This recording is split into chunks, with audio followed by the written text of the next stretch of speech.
Josoa sy Kaleba, olo malaza ny finoana. Izay no amaranantsika ny tontolon'ny herinandro, manasanao aharitra hatramin'ny farany.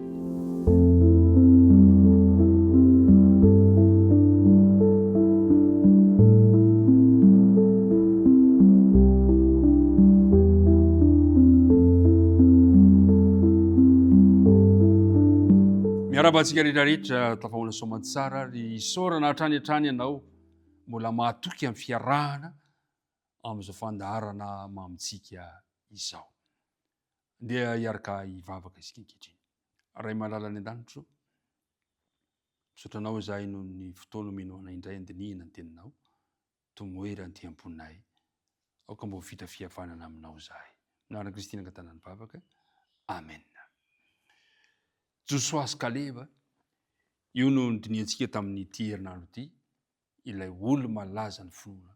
Kanefa atao anatin'izany ihany koa nitarihana antsika mba hibanjina an Jesosy ilay ohatra faratampony tokony alaintsika tahaka. Dia ny andinina atao tadidiana no hanomboantsika azy, efa mino fa fahombavanao ilay izy. Hebreo toko fa 12:27. Ahoana ilay teny? Tsarovo ny mpitondra anareo, izay nitory ny ten'Andriamanitra taminareo, every ny hafaran'ny fiainany ka arao izany. Ry mpiara-midinika namana isany, mahalala avokoa ny ray aman-dreny fa mianatra amin'ny alalan'ny ohatra aseho azy ny zanany. Zay mihitsy fa firifiry moa ny ray aman-dreny no mitebiteby mahita ny zanany manaraka toetra ratsy fa tsy le tsara. Matetika mantsy le toetra ratsy ny mora kokoa no miseho amin'ny ankizy fa tsy le tsara. Ka dia zao diniantsika izany ireo olo malaza ny finoana tamin'ity herinandro ity, dia Josoa sy Kaleba, dia hitantsika fa nitsaraka izany tena tokony tafina, ary mba iritsika ihany koa no zanantsika mba hanahaka ilay toetra tsara izay nomentsika ho an'ireo zanantsika ireo. Tamin'ity herinandro ity no nahitantsika ny herim-pon'i Kaleba, ny fahasahiny, ny fahadokiny, nahitantsika ihany koa ny herim-pon'i Josoa sy ny fanetretenan'i Josoa, ny fitiavan'ny olona tariny. Hitantsika ihany koa tamin'ity herinandro ity ny fitarianantsika mba hibanjina an Jesosy manova ny fiainantsika tsirairay avy. Ny faranantsika androany zany izy hoe hatramin'ny hitantsika tsara fa hatramin'ny nanoeran'ny filazana fa tsy misy finoana ataon'ireo mpisafitandro ny folo, dia tsy miova mihitsy ny finoan'i Kaleba sy Josoa.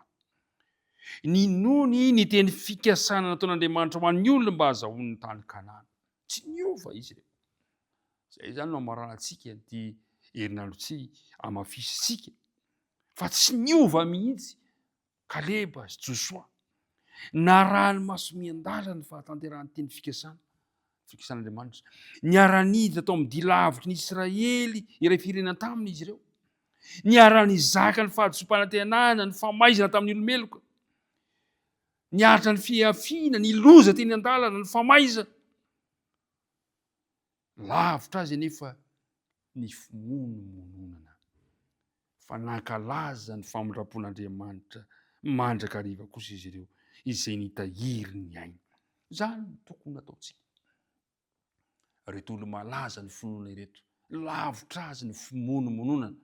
Maro fa nizara tsy nety teo anoloany ene, nizatra nifanora tamin'ny eritreritany anie teo anoloany masony, fa saingy zao nijoro izy ary lavitra azy zany monomonona zany, fa niezaka kosa izy nankalaza an'Andriamanitra. Na dia efa 80 taona mahery aza, dia tsy niena ny hery na dia kely aza. Iriko, tsy ena koa ny herinao sy ny tanjakao. Nara-nofo izany, indrindra tsy miena ny tanjakao sy ny herim-ponao amin'ny ara-panahy sy ny fanarahanao an'Andriamanitra. Amen. Zany no zava-dehibe. Noho izany dia ny faritany izay voalazan'ny mpisafitany fa sarotra alaina indrindra no nangatahany Kaleba. Zany ilay hoe finoana. Ity mpanafaka mahery fo ity, izay antitra teo amin'ny fanafiana, dia nanome ohatra ny Israely ho fanomezam-boninahitra n'Andriamanitra manontolo. Itiko, iriko ihany koa mba ianao ho fanomezana ohatra ho an'ny mpiara-belona aminao. Ny finoan'ny Kaleba n'Andriamanitra zany dia nanome azy herim-po niaro azy tamin'ny tahotra olona.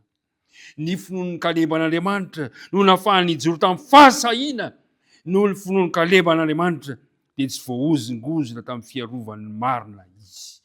Ny olona mahatoky an'Andriamanitra tsy voaozongozona noho ny finoan'ny Kaleban'Andriamanitra dia tena miara-mila ny azo fijaliana izy, afaka mahazo tanjaka sy herim-po andresena ireo sakana zay toa tsy azo ioarina eo anoloan'izao fiainana izao.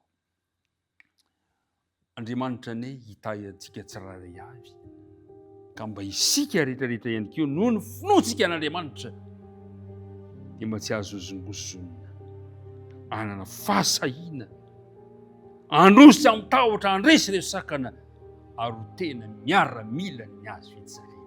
Ny tompo ane fombanao, misaotra tamin'ny fanarahanao hatramin'ny farany dinika ny fanaovantsika. Iriko indrindra tsy ho very maina izy ireny fa hitondra soso fitahiana ho anao sy ny ankohonanao. Mombanao any Andriamanitra ndeha hiaraka hivavaka isika ankehitriny. Raha io isaorana ianao ny tontolon'ny herinandro izay nomenao anay, nahafahanay nandinika niara-nianatra ny teninao teto amin'ny fandarana maminay ety. Irinay ary raha mitony fanoratana ireo olo malaza ny finoana tahaka ny Josua sy Kaleba dia mba ho hita io ihany koa ny anarana ty mpiara-mandinika ny tenin'Andriamanitra miaraka amiko ity. Mba ho hita io ihany koa ny anaranay mba olo malaza ny finoana izay ka tsy azo zongozonina, hijoro mahatokana dia amin'ny zavatra sarotra indrindra aza ary androso ho miara-mila ny azo fijaliana. Dia mitahy anay, mitahy mpiara-mandinika, mitahy izay momba anay tsiraray avy, nivavaka tonoina isika tany amin'ny anaran'i Jesosy. Amen.